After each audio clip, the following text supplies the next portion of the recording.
Hello, welcome back to the GorillaBiker, and today we're talking about how this bike went at Barber, accompanied with some zoomy clips of me on the track, so you're not just listening to me the whole time. Quick and dirty version. It was good. Barber is an amazing track, amazing facility. I was there with absolutely great people. They made it wonderful. The bike performed really well, much better than the last time at NC bike. The fueling worked and everything else.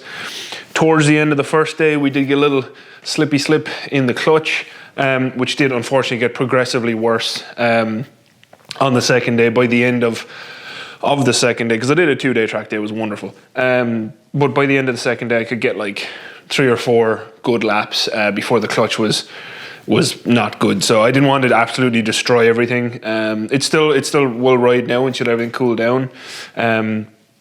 We are going to pull it apart in a future upcoming video, put in a new clutch and make sure everything's adjusted right. I never readjusted the actual actuator on the clutch when I did the front sprocket, and I have a feeling that probably did not help. It was probably set incorrectly because a lot of people don't really know how to set those. So, but we'll go through that in a future video. So basically, bike performed really well. Everything that I had done to it performed really well. The Michelin Power Cup Evos, they performed really well. The things I want to change is definitely the front brake master cylinder. There's just too much squish before I actually get braking. I've bled the brakes many times. It's not a brake issue. The brakes have plenty of power. It's just the actual clutch handle or brake handle doesn't move far enough away from the bars for me, and the brake feel isn't firm enough. I like a really firm brake lever, which obviously, you know, that brake feel might be perfect for someone else because it really does depend on the person. I personally like a really firm brake lever. You know, that has a lot less uptake, because I like to just brake with 1 or 2 fingers.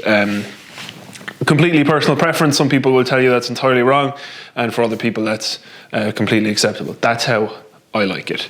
Other changes, I'm definitely going to go to GP shift. Well, I would definitely go to GP shift to do Barber again, because it was just a little less comfortable, definitely, in regular standard pattern shifting, which is obviously 1 down, 5 up. I want to go 1 up, 5 down. Basically, if that's GP shift is colloquially called that, which is 1 up, 5 down. I would also really like to do a quick shifter on it, and after that, I think it's actually pretty good. Might add a little bit more preload to the front forks as well. I think that would probably help on entry into corners, but that also might be the brake. So I'll probably do the brake first and then change up my preload, and or put even stiffer springs into the front, because honestly I think I want to just enjoy it as it is, without going crazy and spending more money on it. I think what I've invested in it is good enough for now. And then, yeah, we'll see what next year brings. The thing, you know, myself and my friend were putting these bikes together for is no longer going on next year anymore, unfortunately. So we'll see what I will do. That particular race idea that we had, hopefully still doing some club races. I'll probably come last, but, you know, whatever. But yeah, the SV650 on Barber was fun. It is not a fast bike, especially when the clutch is slipping in a straight line, but it's a lot of fun in the corners. And actually reviewing the video footage, especially the 360 camera, which does kind of flatten everything out just because of how wide angle it is, definitely let me know that I have so much more to give lean-wise on this. I think the Z900RS taught me some bad habits just because that one touches down in the ground so early. I definitely partially lost a little bit of bravery for sure, but also I think I'm very comfortable on the Z900RS, and I think that kind of, it taught me some bad habits for sure on just not really pushing as far as I definitely could have pushed. So, you know, definitely would like to get it back out and do more on that. Not in Barber again anytime soon, because it's quite a drive. Tom, thank you very much, Tom, and Co. There was a lot of people there. I won't name them all, but I love them all. Everyone I met for the first time and everyone I've met for the second or third time, definitely, I am big fans of all of them, except you know who you are. But yeah, that Tom drove all the way down from New Jersey. He collected me on the way. We went in his truck and a borrowed trailer. So that was really cool because obviously I don't have the stuff to do that. So my NC bike makes sense to me because it's only like an hour and a half away. So I can rent a trailer and do it easily. But yeah, I mean, other than that, performance-wise, not much I want to change in the bike. Other than, you know, maybe quick shifter and new brake master cylinder for sure. But yeah, now enjoy a lap around Barber. It's not my fastest lap. I don't think I haven't gone through all the video footage yet, and I probably won't have time to tonight to find my fastest lap, but it is a lap. I might voice it over as well just to talk through the corners or whatever else, but it is an amazing track, and if you ever have a chance to get there, please do. And yeah, look, for next year, obviously I will plan on doing the clutch on this and then maybe one or two modifications just to make it more comfortable for me to ride. And I still am really considering slapping some rear sets onto the Z900RS just because I think I can do a lot more on that bike if I got more ground clearance. But, you know, that might also be fanciful notions in my head. So let me know what you think. And yeah, anyway, just hopefully you enjoy the lap of the circuit. And yeah, that's go watch the lap of the circuit.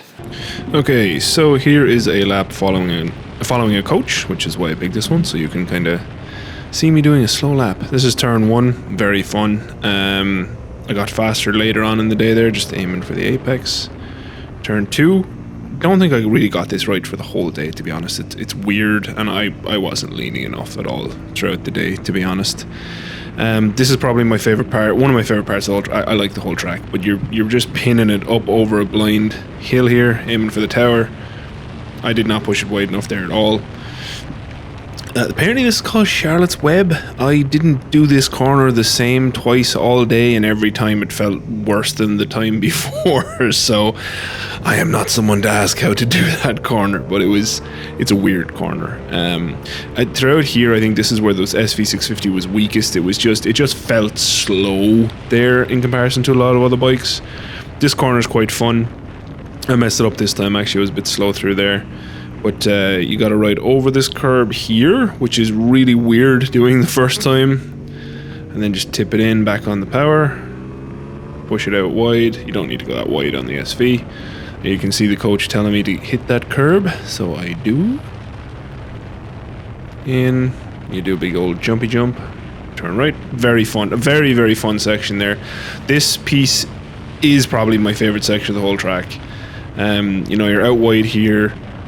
Turn in, and then immediately a little bit of brake, and then turn in, power back on, and then you're aiming another blind section. You're just aiming to try to get out to that curb right there. This bit I didn't really do right all day either. I was definitely too slow through here. I've been mad at myself since doing this. I really want another crack at Barber soon, but it's gonna be a while. And then onto the main straight. So this is the main straight here, and again, really where the SV shows up its weakness. Coach gave me a thumbs up here and honestly made my entire weekend, so thank you, Mr. Coachman. I think little things like that do make a huge difference to people who are slow like myself. There you go, that's it. If you watched, thank you very much for watching. As always, a very special thank you to all of my patrons. I love you all very much. I did actually buy a microphone to do voiceover stuff, so the Blue Ridge Parkway video is back in production, and I'm gonna get it done this time. And yeah, thanks again for watching. I do appreciate everyone who does watch. If you've watched this far, please leave a comment. Comments are genuinely why I keep doing the channel. If they ever stop, I'll probably stop. So yeah, definitely leave a little comment, let me know you're here, and until next time, thank you very much for watching. If you're watching this even closer to Christmas, you know, have a very fun Christmas, whatever way you celebrate it. I hope you have a good time. I hope to have a good Christmas too. We'll see. And yeah, until next time, thank you again for watching. Adios. Outro crew. Would you like to try this bike? Maybe you could purchase it, you know what I mean? I have decided that pretty much every bike in the garage, except the V-Strom, is for sale for the right price. Because I have ideas, But I'm not gonna list anything. I think just if someone is like, hey, I'll give you this much, and I'm like, cool, then maybe some of those ideas will come to fruition. Let me know what you think about that. I think I'm just gonna start mentioning it in videos that you can buy any of these except the V-Strom if you really want to. Because obviously, I mean, it'd be a pretty particular person. This is sprung for me, and the Z900RS is sprung for me. The CB is pretty much stock. It's original. I don't really want to touch it because I kind of love it how it is. But yeah, that's where we're at. I'm not stuck for money or anything. Don't be worrying about that if that question arises. I like doing new things, and obviously right now I'm actually really happy with the stable, so it kind of stops me from doing new things. So, because there's a limited budget, so yeah. Let me know what you think, Outro Crew. How often do you change your bikes? Do you feel like you want to, chop and change every year, every couple of years? Like what's your thing? Let me know. Bye, Outro Crew.